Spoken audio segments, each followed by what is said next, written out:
Bienvenidos a Comprensión de los Tiempos Actuales.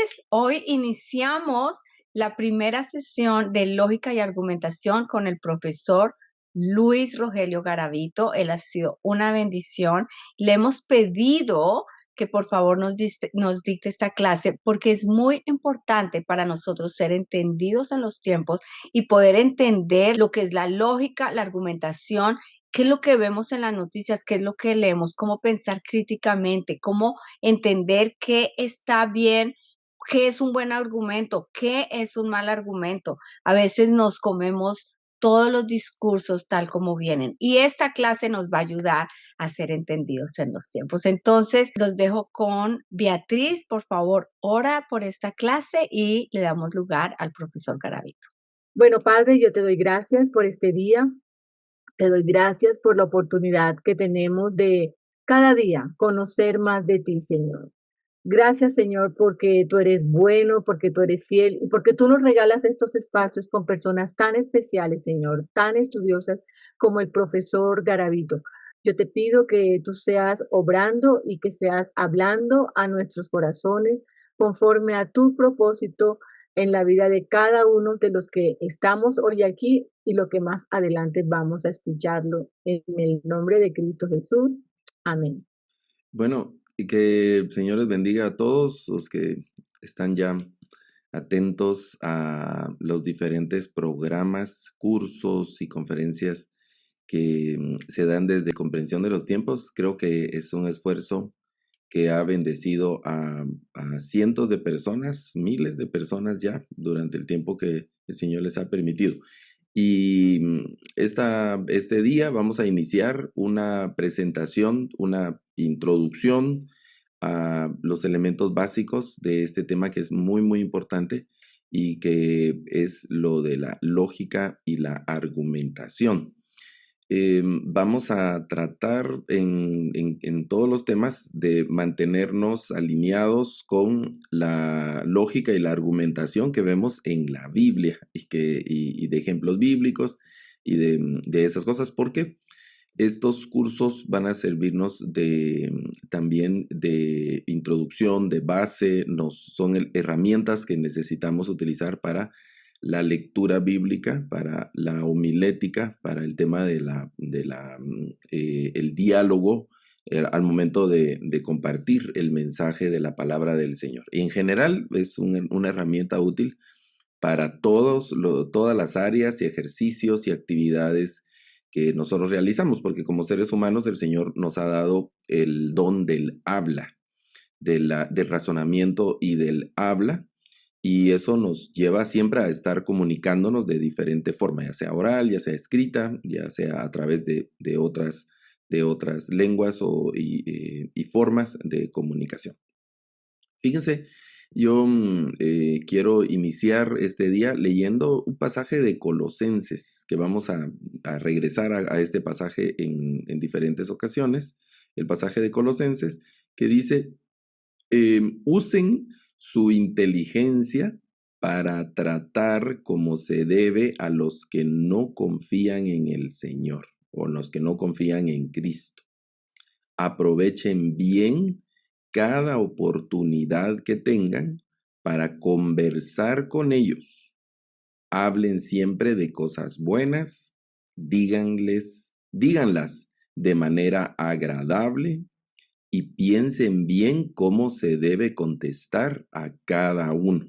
Esa es la recomendación apostólica en Colosenses capítulo 4, del versículo 5 y versículo 6. Habla de diferentes cosas aquí el apóstol. Por ejemplo, eh, usen su inteligencia, dice, para tratar a cada uno como se debe a los que no confían en Cristo. Y habla de una presentación inteligente, razonada, preparada, sabia. Hay que aprovechar cada oportunidad para conversar acerca de Cristo.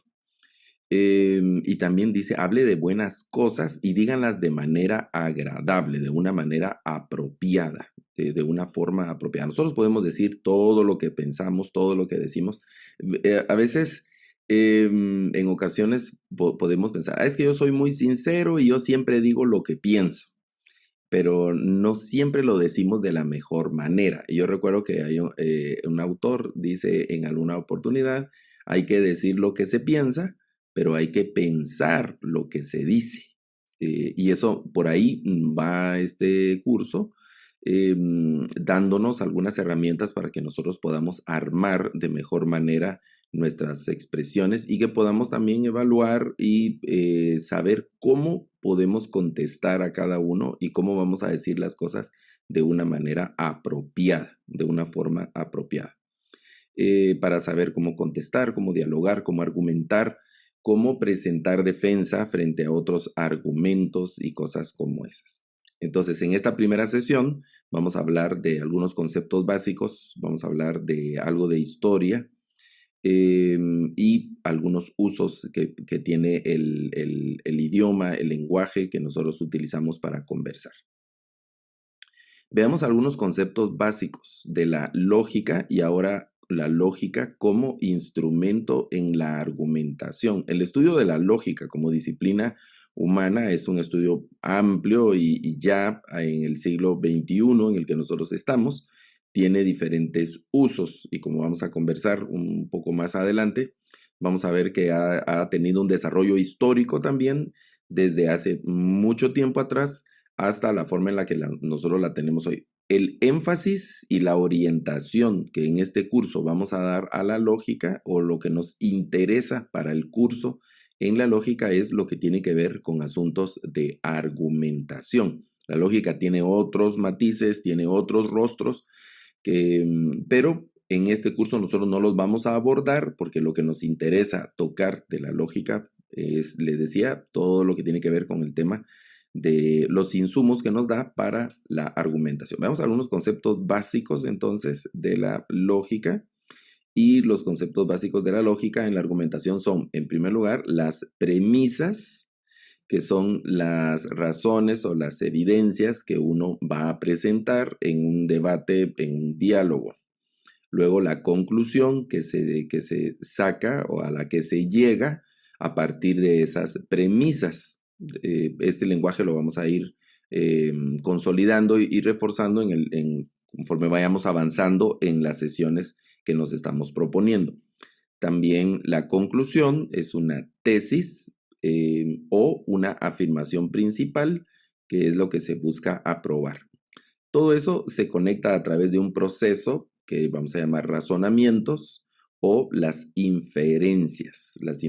Ahora, hay algo interesante en el tema de los razonamientos, en el tema de las inferencias y todo eso, y es que un razonamiento puede ser válido si la conclusión se deduce a partir, necesariamente se deduce a partir de las premisas. Ahora, y aquí viene algo interesante porque un razonamiento puede ser válido, pero no necesariamente va a ser veraz.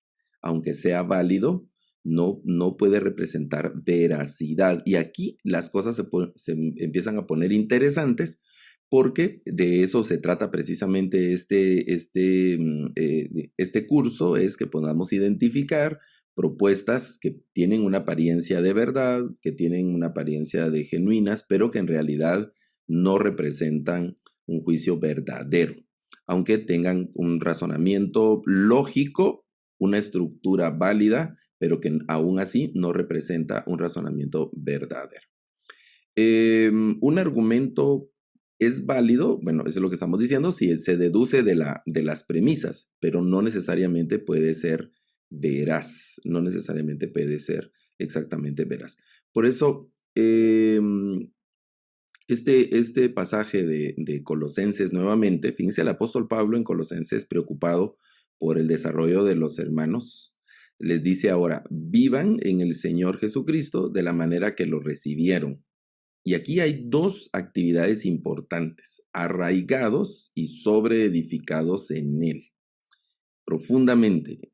En la medida que estemos más arraigados en el Señor, en esa medida podremos nosotros soportar los embates de las filosofías, de las corrientes, de esas famosas olas, movimientos y vientos ahí que se dan en medio de las sociedades a través de diferentes tiempos, que es lo que va a sufrir el choque de todas esas fuerzas, como un edificio, imaginemos un árbol, que la parte que tiene expuesta es de el rostro del suelo hacia arriba. Eso es lo que nosotros vemos, y ahí va a pegar el aire, ahí van a pegar los vientos, ahí va a pegar la lluvia y la nieve, el hielo, todo eso.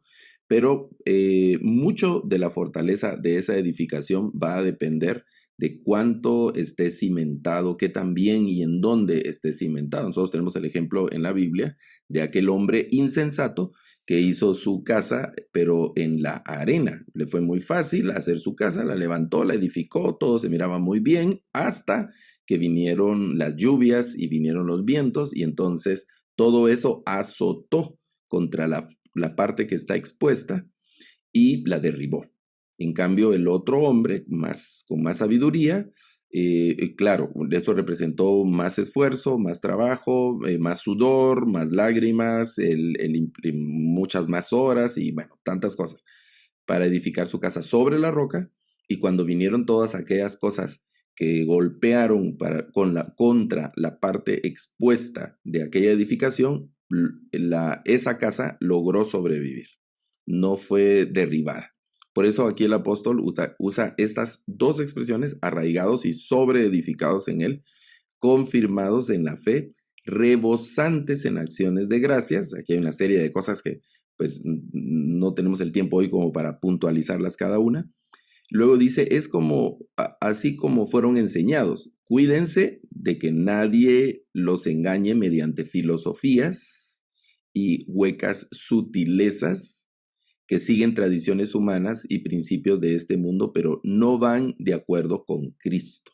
Es lo que advierte el apóstol Pablo. Hay filosofías, hay sutilezas que se van a presentar de una manera apropiada. Recordemos el otro pasaje cuando dice que Satanás se presenta como ángel de luz, todo parece bien, todo está lindo, todo me hace sentido, todo tiene lógica, usando esa expresión así de una manera muy popular, muy general, pero realmente no representa la verdad. Estamos hablando en este punto de juicios que tienen una estructura válida, pero que no es una estructura que represente la veracidad, Eso es lo que dice en Colosenses. Fíjense, esta clase de juicios, ¿de dónde se deriva? Estamos revisando apenas algunos conceptos básicos de la lógica. La declaración de este argumento es, la primera premisa, todos los perros son mamíferos. Eso es verdad. Todos los gatos son mamíferos. Eso también es verdad. Entonces se concluye, por lo tanto, todos los gatos son perros.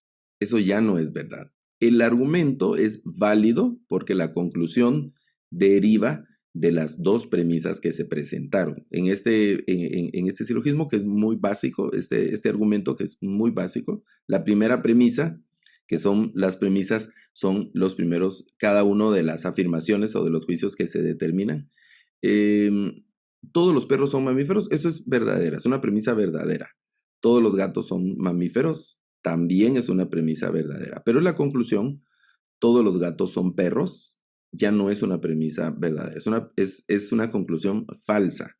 Pero el juicio, es decir, este argumento es un argumento válido por su estructura, pero no verdadero. Y esos son algún lenguaje, podría confundirnos, ¿no? Pues pensamos, si es válido, entonces es verdadero.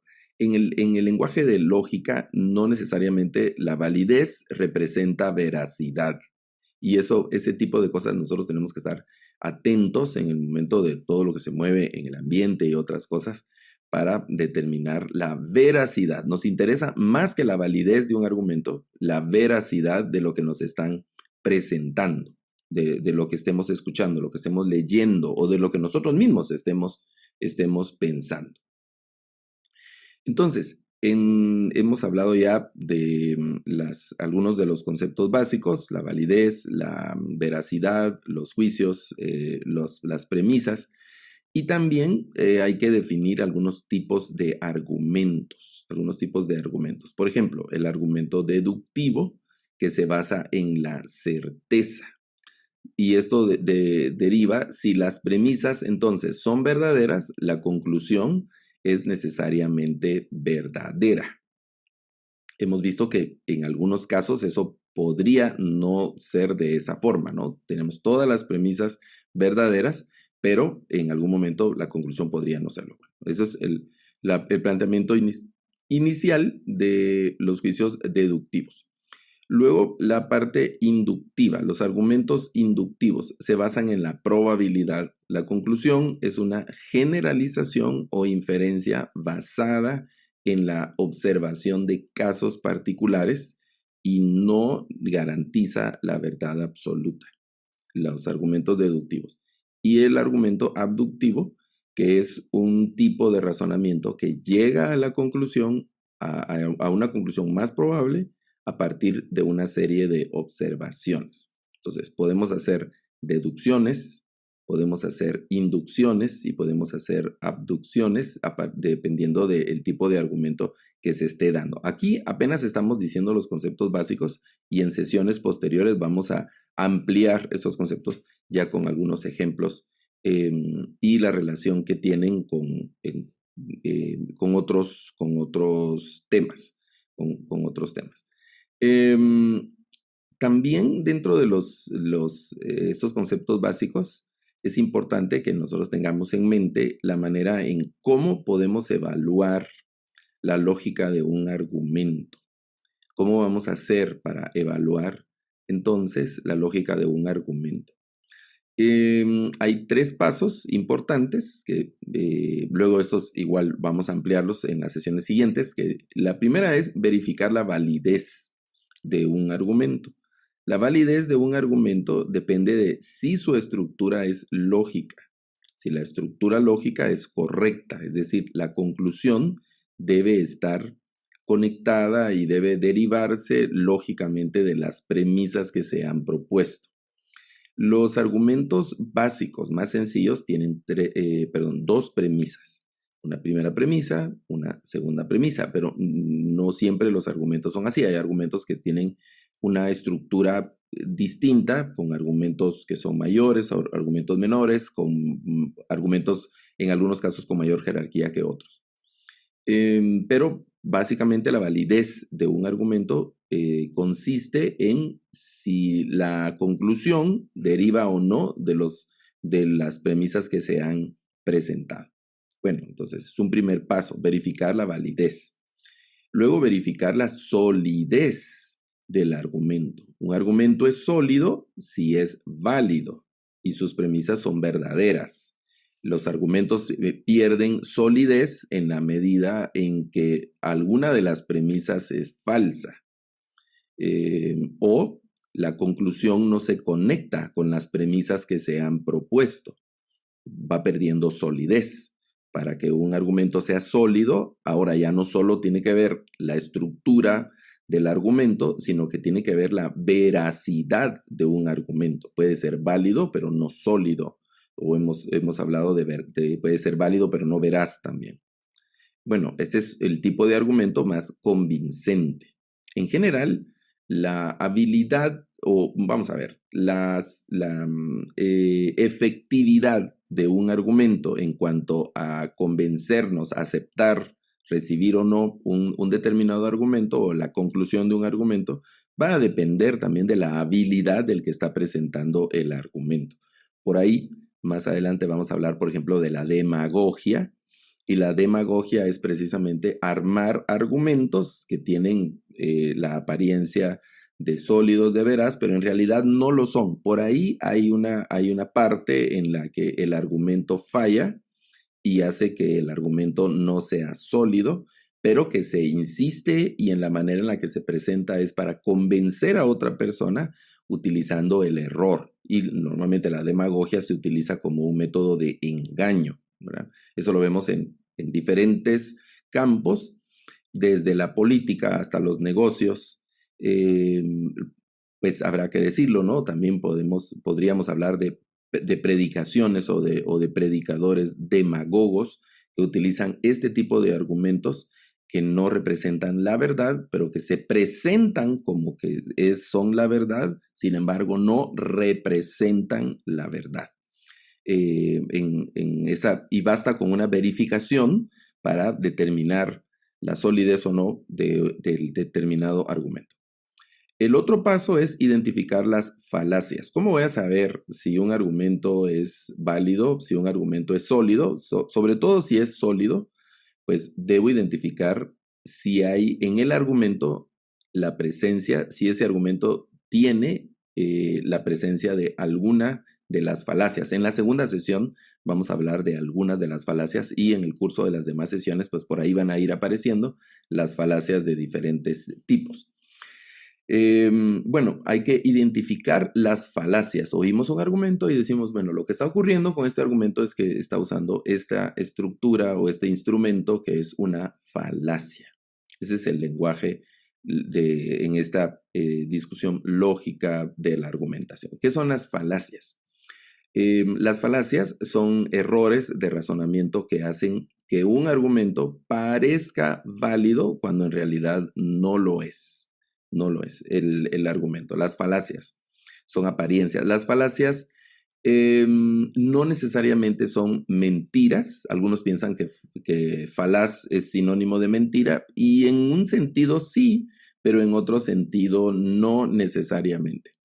La falacia puede representar algo, puede ser veraz, pero no es un razonamiento correcto, no es una forma correcta. Puede ser una forma de evasión, puede ser una forma de agresión, puede ser una forma de una doble intención y no necesariamente una mentira, por lo menos no en la presentación argumentativa, pero se utiliza con un propósito diferente de la búsqueda de la verdad. Bueno, eso vamos a seguir conversando en la segunda sesión.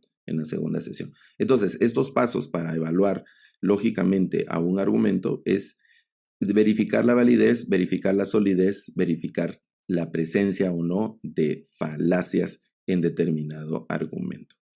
Fíjense este argumento, es un argumento muy simpático, que es un ejemplo de validez versus la veracidad. ¿Cómo se sigue cada una de las premisas hasta llegar a una conclusión? Dice, Dios es amor, pero el amor es ciego. También Stevie Wonder es ciego. Entonces, Stevie Wonder es Dios. Pero me dijeron que yo no soy nadie. Y como nadie es perfecto, entonces yo soy perfecto, porque yo soy nadie y nadie es perfecto, entonces yo soy perfecto. Pero solo Dios es perfecto. Entonces yo soy Dios. Pero dijimos antes que Stevie Wonder es Dios, entonces yo soy Stevie Wonder. Dios mío, estoy ciego. Este tipo de argumentación que va siguiendo premisas que se van conectando, pero llega a una conclusión descabellada. Llega a una conclusión irracional totalmente, siguiendo estos argumentos, poniendo por ahí en algunos puntos hay fallas en la argumentación. Cuando uno se detiene a leer cada línea y se detiene a analizar cada propuesta, hay puntos de inflexión, hay puntos de quiebre donde se desvía de la veracidad para llegar a un tipo de conclusión así tan alocada.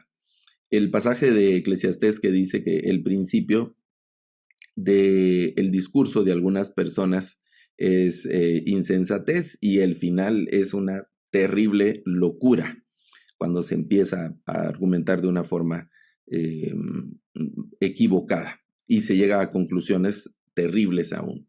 Proverbios también dice que hay hombres cuyas palabras son como golpes de espada. No se utiliza bien el recurso de la argumentación, del habla. Por eso iniciamos leyendo lo de Pablo pidiendo que usemos nuestra inteligencia y que preparemos de manera apropiada y que sepamos cómo responder a cada uno lo que se debe responder. Bueno, sigamos con algunos de los conceptos básicos que estamos hablando de la lógica como instrumento en la argumentación. Y algunos elementos adicionales que tenemos o conceptos que tenemos que tener en mente al momento de hablar de lógica y hablar de argumentación es esa secuencia que vamos a abordar un poco más adelante, esa secuencia de algo que se conoce como una práctica dialéctica que va la tesis, Son 3 palabritas ahí que debemos incorporar a nuestro lenguaje: la tesis, la antítesis y la síntesis. La tesis es una afirmación inicial, es el punto de partida, es una proposición que inicialmente se considera como verdadera, pero que en el curso de la discusión, en el curso del diálogo, de la argumentación, se va a sostener o no la tesis. Bueno, representa una realidad o puede representar una idea.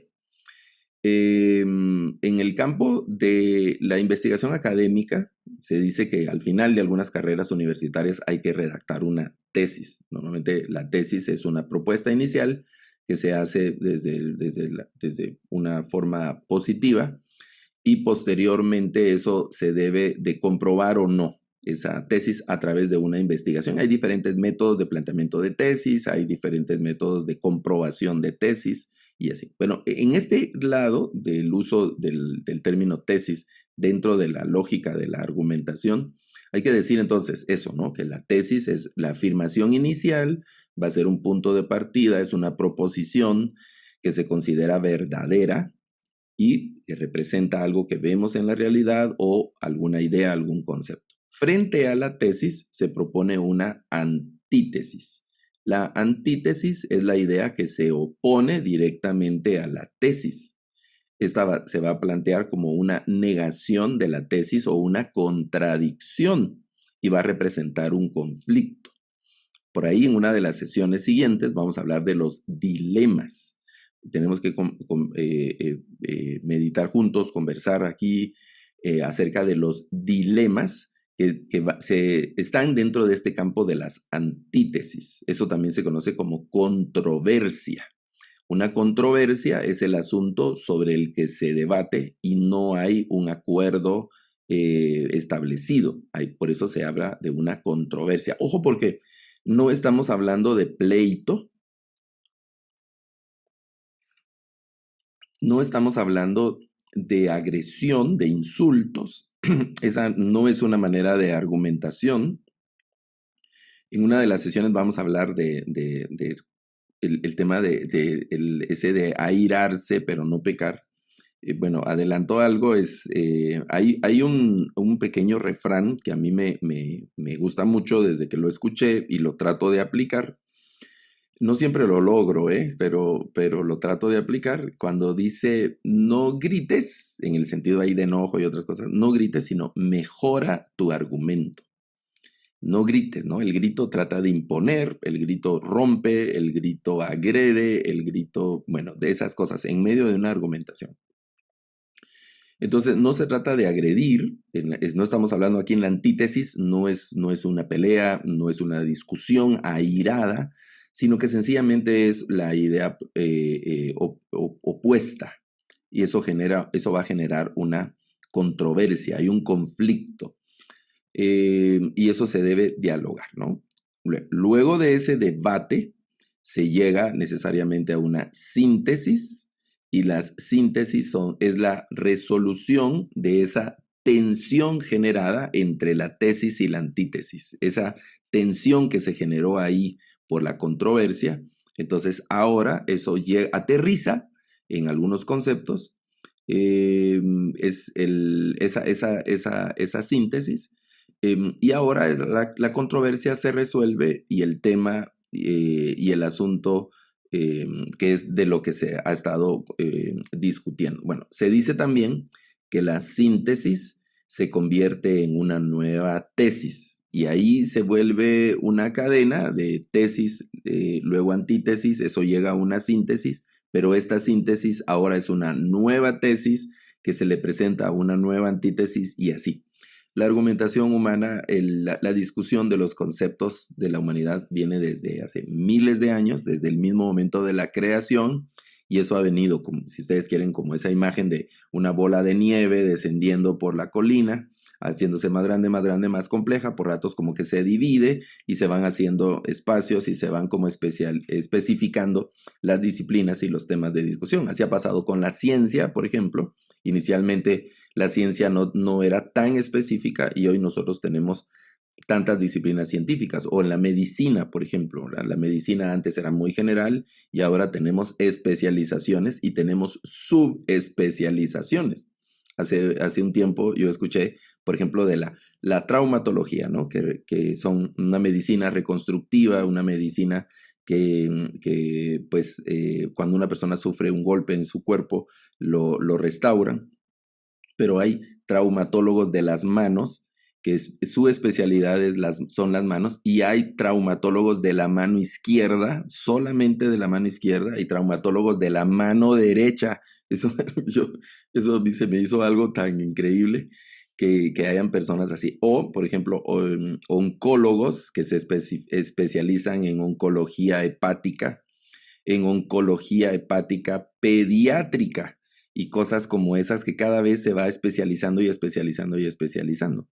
Entonces, eso ocurre también con los argumentos, donde a partir de un debate se presenta una síntesis que representa una nueva tesis y luego viene una antítesis y así, ¿verdad? En ese tema. Y luego está el contexto, que el contexto son las situaciones específicas donde se debate, las creencias y las convenciones lingüísticas que influyen en el significado de esa argumentación.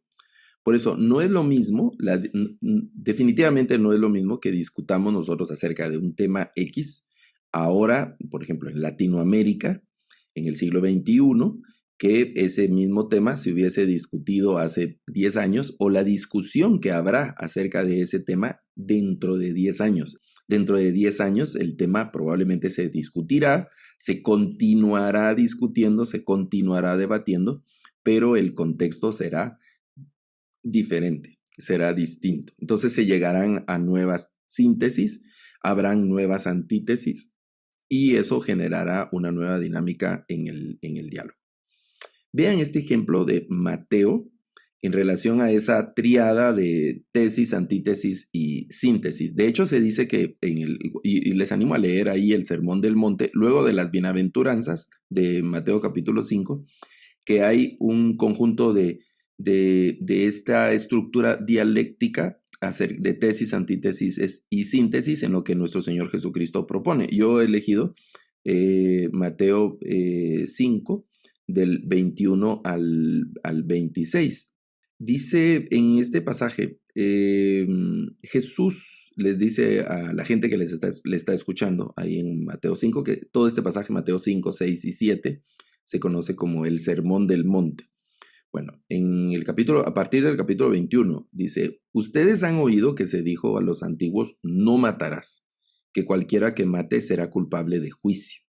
Pero yo les digo que cualquiera que se enoje contra su hermano será culpable de juicio, y cualquiera que a su hermano le diga necio será culpable ante el concilio, y cualquiera que le diga fatuo quedará expuesto al infierno de fuego. Por tanto, si traes tu ofrenda al altar y allí te acuerdas de que tu hermano tiene algo contra ti, deja tu ofrenda delante del altar y ve y reconcíliate primero con tu hermano, y después de eso vuelve y presenta tu ofrenda. Ponte de acuerdo pronto con tu adversario mientras estás en el camino, no sea que el adversario te entregue al juez y el juez al alguacil y seas echado a la cárcel. De cierto te digo que no saldrás de allí hasta que hayas pagado el último centavo. Es lo que dice. Ahora, vean la propuesta en esta triada. La tesis es el argumento que se da como verdadero, el argumento inicial, y Jesús les dice, han oído, no matarás. El que mate será culpable. Pero luego Jesús mismo presenta la antítesis, porque Jesús recuerda lo que habían escuchado, ¿no? Ustedes han oído esto. Esa es la primera tesis, la tesis inicial. Pero ahora Jesús presenta una antítesis. Pero yo les digo que si se enojan con su hermano, son culpables. Ya no con matarlo, sino ahora tan solo con el hecho de enojarse. Y entonces, a partir de esas dos propuestas, bueno, ¿soy culpable si lo mato o soy culpable solo con enojarme? Ahí hay una tensión, ahí hay una controversia, ahí hay una discusión. Y luego Jesús resume, por tanto, reconcíliate entonces con tu hermano antes de presentar la ofrenda. Esa es la síntesis a partir de estas dos propuestas. Y esta síntesis la podemos tomar como una nueva tesis para continuar el tema, si quisiéramos seguir en la continuación de ese tema. Entonces, aquí en Mateo capítulo 5, si cuando uno lo lee despacio, y ustedes les animo a hacer el ejercicio, ustedes pueden poner ahí tesis, antítesis y síntesis, y leer Mateo 5, 6 y 7, cuando Jesús presenta estos tres, digamos, el argumento de Jesús, la predicación de Jesús se puede encajar en esta estructura dialéctica de tesis, antítesis y síntesis, que nos sirve como un análisis inicial. Muy bien, eso, recuerden que estamos hablando aún de los conceptos básicos de la lógica en la argumentación. Entonces hemos hablado también de verificar la validez, recuerden verificar la solidez y también lo de identificar las falacias como un ejercicio para encontrar la veracidad de un argumento o no. Estos son algunos de los conceptos básicos que debemos conversar. Entonces, ahora en esta parte final de la primera sesión, conversemos algo acerca de la historia de la lógica en la argumentación. Y eso es algo interesante porque hay que decir que cada una de las culturas, de las más antiguas, han desarrollado su propia forma de argumentar. Cada una de las culturas, nosotros en Latinoamérica hemos tenido 3 increíbles culturas, que se le llama culturas mayores, como en el norte los aztecas, el imperio azteca, más en Centroamérica, en el sur de México, Centroamérica, el imperio maya, y hacia el sur el imperio inca.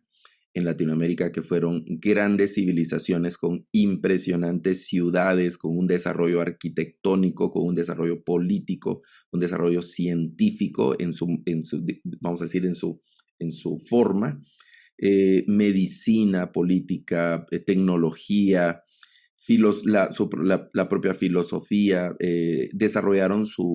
tuvieron un desarrollo en cuanto a la argumentación, en la forma de las comunicaciones, etc. Pero cuando hablamos de la lógica que vemos en el mundo occidental, básicamente sobresalen culturas como la cultura de Babilonia, la cultura china, la cultura griega principalmente y la cultura hindú. Son las que sobresalen. En el mundo occidental, por diferentes razones, la forma que se ha tomado y que ha, vamos a decir, prevalecido ha sido el pensamiento griego. El mundo occidental, la filosofía del mundo occidental está basada principalmente en la forma filosófica, lógica de la estructura griega, que ha pasado desde el imperio griego, que pasó eso unos 300 años más o menos antes de Cristo, hasta vamos a ver, el uso que hizo el imperio romano posteriormente de la estructura y los elementos que el imperio griego aportó, principalmente el idioma, cosas culturales como las artes, sobre todo el tema filosófico. Y eso ya con el imperio romano se extendió y se consolidó en las diferentes partes del mundo, principalmente en el mundo occidental, que es a la parte del mundo que nosotros pertenecemos. Entonces, ese desarrollo formal y sistemático de la lógica en la argumentación se le atribuye a Aristóteles, principalmente, que fue un pensador griego, a partir de una obra que escribe que se llama Organón. Aristóteles ahí define los silogismos y establece las bases para la lógica clásica, conocida entonces como la lógica aristotélica. Nosotros vamos a viajar por ese rumbo de la lógica aristotélica y sin apartarnos de las escrituras, que es interesante como, sobre todo en el Nuevo Testamento, vemos que la preparación, el Nuevo Testamento se escribió en griego, entonces el pensamiento, la preparación, la forma de armar argumentos principalmente está dominada por esa filosofía griega. Sin embargo, los autores son judíos, los autores del Nuevo Testamento en su mayoría son judíos, y entonces Ellos, vamos a decir que de cuna son judíos, pero el lenguaje y la forma en la que se expresan es griego, y eso le da un matiz interesante al texto bíblico.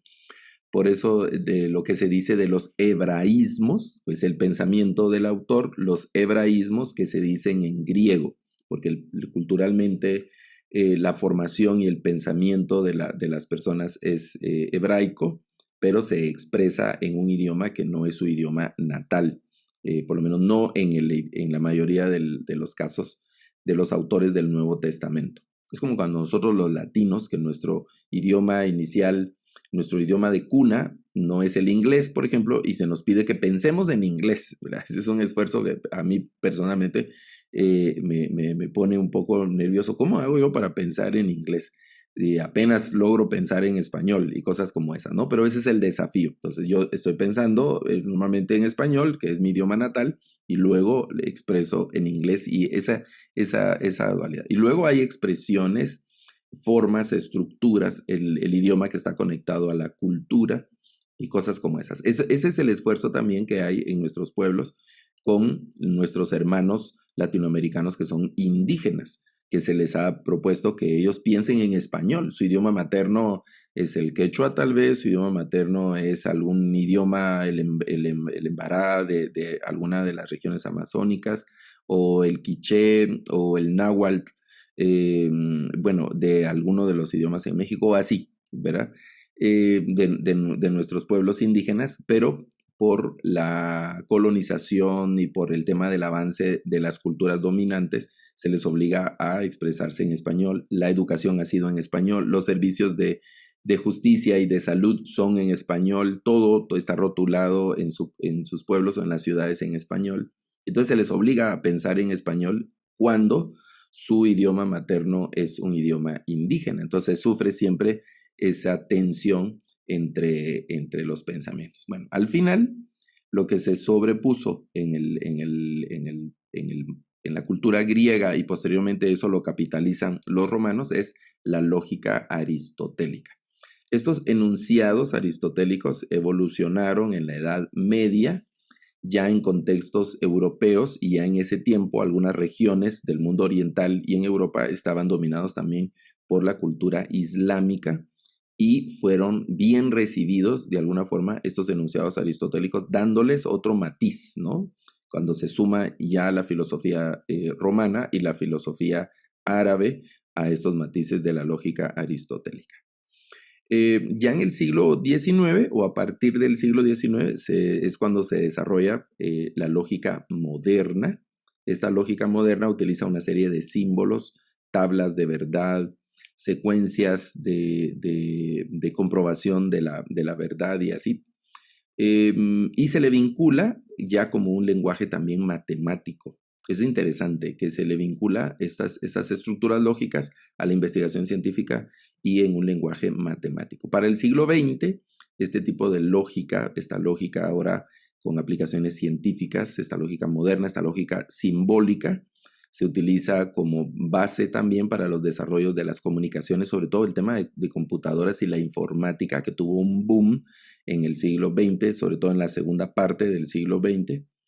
Y ahora en el siglo XXI, la sofisticación de las computadoras, los celulares y lo que vemos ahora de la inteligencia artificial. Todo eso está sobre los fundamentos de lógica.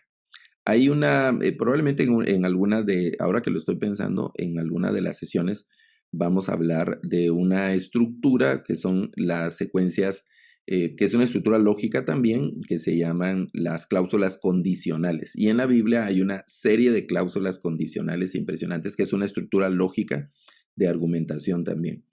Y esa cláusula condicional es una fórmula básica para el tema de la programación de computadoras. Toda esa parte de sí o no, cuando se llegan a ciertas condiciones. Entonces, esta estructura lógica sirve como de cama, como de fundamento para el desarrollo tecnológico también que nosotros tenemos ya en las aplicaciones científicas, en las aplicaciones matemáticas. Nosotros no vamos a ir por esa ruta, porque la ruta que a nosotros nos interesa es la parte de la argumentación, de la lógica.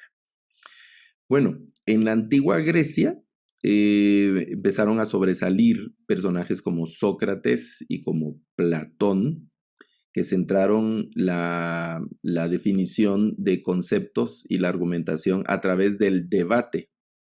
Eso es algo que los griegos enseñaron muy bien, que no se ve tan claro en otras culturas, pero es el tema del debate, esa dialéctica, que es esa tríada que estuvimos viendo antes, que tiene que ver con la tesis, la antítesis y la síntesis, distinguiendo entonces la afirmación de la negación y analizando la estructura de las proposiciones. Una cosa es afirmar esto, vamos a negar esto y vamos a ver cuál es la estructura que tienen estas proposiciones. A partir de ahí se conoce el método socrático, que también en asuntos de educación, en asuntos de argumentación, se ha llamado también el método de la mayéutica al método socrático. Y básicamente esto es el intento de llegar a la verdad a través del diálogo, haciendo preguntas. La mayéutica, se dice que Sócrates fue un gran maestro que iniciaba siempre sus diálogos con sus estudiantes, sus discípulos, haciéndoles preguntas, no haciendo definiciones. Eso para los que somos profesores, para los que somos catedráticos, siempre esta es una metodología muy apropiada. Lo vemos en Jesús también, que Jesús les hacía preguntas a sus discípulos y a partir de las preguntas que hacía a sus discípulos, entonces surgía un tema y se llegaba a una conclusión para afirmar o negar algo que era de interés. Ese es el famoso método socrático. Posteriormente, el discípulo de estos personajes como Sócrates y Platón es Aristóteles, que es considerado como el padre de la lógica occidental. Él sistematizó el razonamiento y definió como la ciencia de los razonamientos correctos. Su obra, como hemos dicho antes, su obra principal en ese sentido es un texto que escribe que se llama Organón, y a partir de ahí formaliza sobre todo la estructura de silogismos en este tema. Ya en la Edad Media y en la parte del Renacimiento pasan cosas interesantes. Algo interesante en la Edad Media es cómo la Iglesia, ya recordemos que en la Edad Media la Iglesia está consolidándose.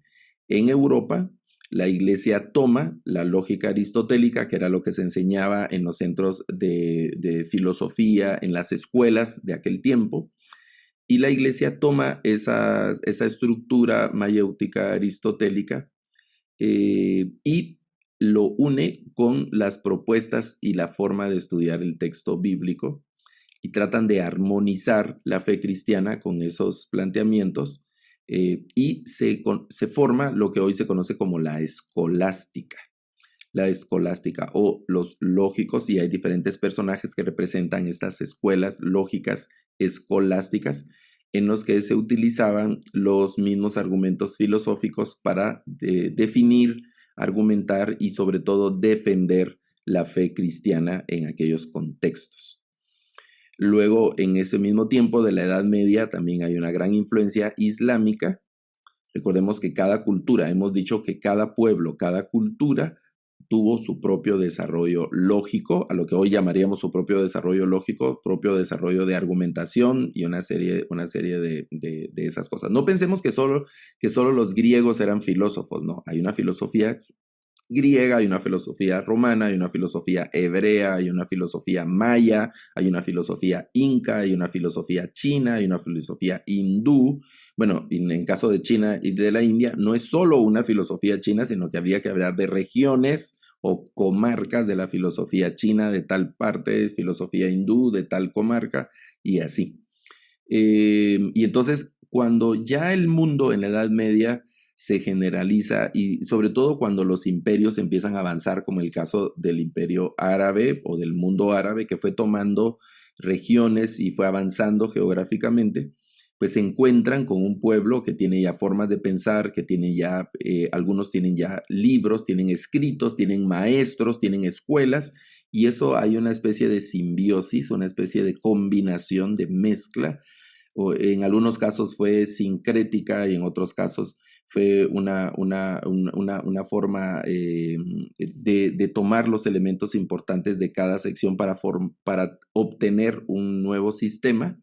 Eso pasa con la influencia de la filosofía islámica. Estos lógicos islámicos, entonces, contribuyeron a desarrollar la tradición aristotélica, y algo importante del mundo islámico es que lo llevaron por diferentes partes donde no había llegado aún.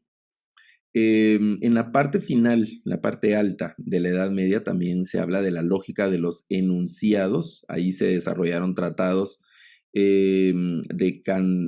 consequentis. Esos son el asunto de cómo se van desarrollando. Se sentaron las bases de la lógica de enunciados. Uno sirve como base de otro, a consecuencia de otro, y así, enfocándose en el análisis de las proposiciones condicionales que estábamos hablando hace un momento, y las consecuencias lógicas a partir de las condiciones que se cumplen o no, las rutas que toma el argumento a partir del cumplimiento o no de ciertas condiciones. Esa es la teoría del supositio, que es el significado de los términos también.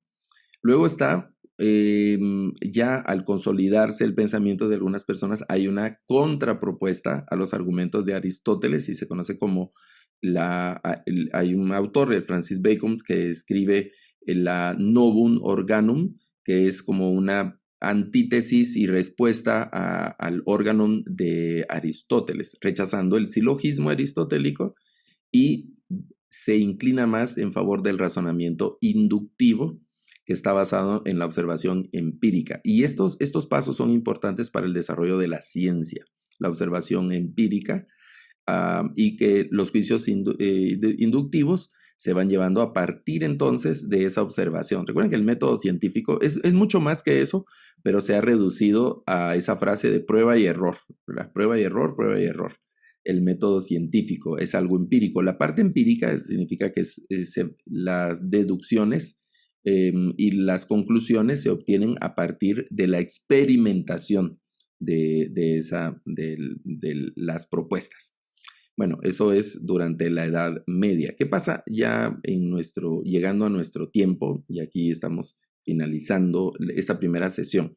En la Edad Moderna y ya en nuestra contemporaneidad, hay una lógica moderna, y esta lógica moderna, como hemos dicho, que a partir del siglo XIX se amarra con el lenguaje de las matemáticas. Esta lógica se vincula con las matemáticas, con autores, por ejemplo, con George Boole, Gottlieb Frege, Bertrand Russell y otros.